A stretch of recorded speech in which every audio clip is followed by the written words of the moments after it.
Batgirl, issue 14, legacy number 219, Tate BROMBAL writing with STEPHEN SEGOVIA on the art. So, yeah. On you go, Matt. I was going to say, this is... I don't know if maybe I'm just reading too many books, but, and we just covered this, the previous one and stuff. I had a hard time on this one trying to get my feet fully underneath it for some of the stuff that was happening. I think my only issue is that there's like 2 or 3 side characters that are in the team in this issue, and they're all pretty interchangeable to me because I don't really remember their names very well. Because there's one that's a shapeshifter, there's one that's like Angel Breaker, and then there's the other one who's not the shapeshifter, who I couldn't tell you what her name is. I just know she's from the Order of Shiva. Yes. Right? Yeah. Yep.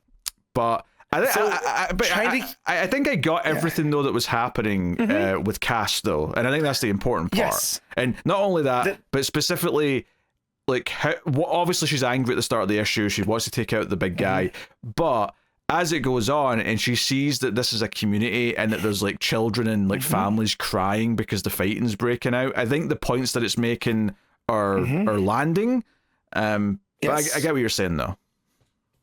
There's a lot of subterfuge too with what Nissa's plan seems to be, from what I'm gathering from it. But yeah, not getting a full control under which character is which, until certain things happen. Yeah, they're also wearing identical blue outfits because they've all infiltrated these ninjas, so that's not helping matters. Yeah, the Unburied all that much.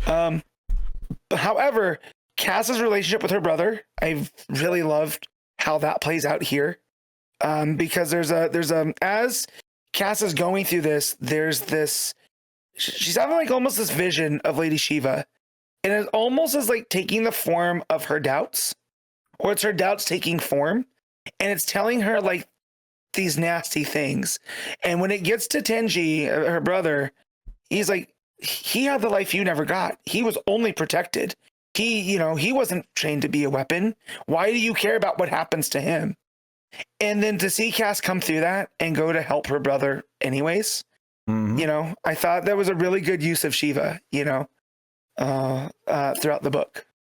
Yeah, I mean, call it the devil on the shoulder as well, if you will. That's maybe the easiest way to phrase it. But yeah, I mean, like I like Cass being talked down not to get into the fight at the start, but then noticing the people around, like someone playing a little horn, like an old lady preparing food, like. This is more than just a group of ninjas who are all evil and plotting things. And then as we go on, we find out that the shapeshifter had her own secret mission to get some of the seeds for the blue poppies so that Nissa can have the blue poppies for herself. And then Cass decides to confront her, of course. That's kind of the big plot point here. And they end up, chasing each other through all this. And the alarms go off. The ninjas are all aware that they're here at this point.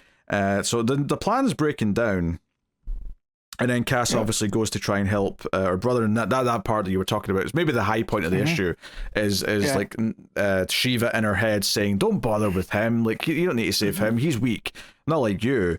He's no son of Shiva. Bunch of really sort of quality parenting there. Not that it's really hard, of course, but you know what I mean. Yeah, right. So. Yeah, I mean, it's a lot of action, it's a lot of running around, and so on. But Cass does obviously say, hey, Nissa wanted this for herself. Nissa helped Ra's al Ghul, throw these people out of their home. And it's really kind of painting this idea that Nissa's group are kind of the bad guys here. And she's starting to sympathize with this other group, despite the fact that she also feels this pang of revenge because one of them did kill Shiva. Right. So she's very conflicted and trying to sort of deal with her emotions here.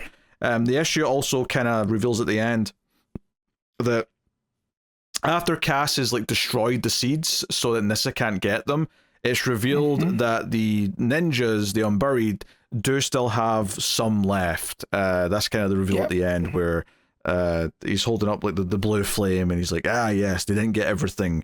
Samsara's going to fall and they'll not see it coming. So it feels like they're really putting Cass in the middle of this dispute where neither side is entirely good, and there's probably innocent people in both camps. So it'll be really interesting to see how she navigates this. And it is worth mentioning that the other character from Nissa's group did not know about the sub plan that the shapeshifter was doing. She didn't know that she was also here to steal some of the seeds for Nissa's own use. So there's a bit of a conflict there even between them. Yeah, and it feels like the whole thing with Samsara is they want to take it back, right? The unburied. And I almost feel like there was a bit of maybe we let them get out with the seeds, right? And then those seeds will return to where they belong. And now this kind of gums that up maybe a little bit, because the way that Calden says, right, he goes, and they almost got away with the seeds, and that would not be good, right? So, you know, the fact that Cass kind of went rogue and did that, right, went against that plan, it makes me feel like there's something else in play here with them, you know? So like you said, they're not inherently good either, right? Like it's almost like this thirst for vengeance that they've had since, you know, Roz and Nissa came through and put them, you know, in this spot they are in now has, you know, poisoned them as well. So yeah, at least that's what I got from it, you know, with all the subterfuge and whatnot. Yeah, I mean, I'm looking forward to Cass having to kind of like balance, like you know, which side. Like I almost feel like Cass is going to like fight both sides and try and find a way to like just help the people that are going to get caught in the crossfire, because she sees a lot of innocent people at the Unburied's place. Right. Well, yeah, it's and this has kind of been a lesson from the beginning too with the Order of Shiva. It's not necessarily the leadership, it's the people. Because the Order of Shiva has done good things as well. That's why her name's Jaya, the healer. That's why she's there, you know, because these you know, for whatever reason, the poppies or whatever, she's there to assist and stuff. But it's just like here, the people are good. It's the leadership that is leading them, that's leading them astray. And I feel like that might come into play as well. Because look at Shiva, you know, wouldn't describe her as a good person, but that order that she has built, you know, and now is doing good things. And same with Nissa, you know, for whatever Samsara ends up becoming. But yeah, I still love all this ninja stuff. Like, again, it's making me feel like when, you know, I got really into Iron Fist, you know, and seeing all the different sects of these, you know, the 7 heavenly cities.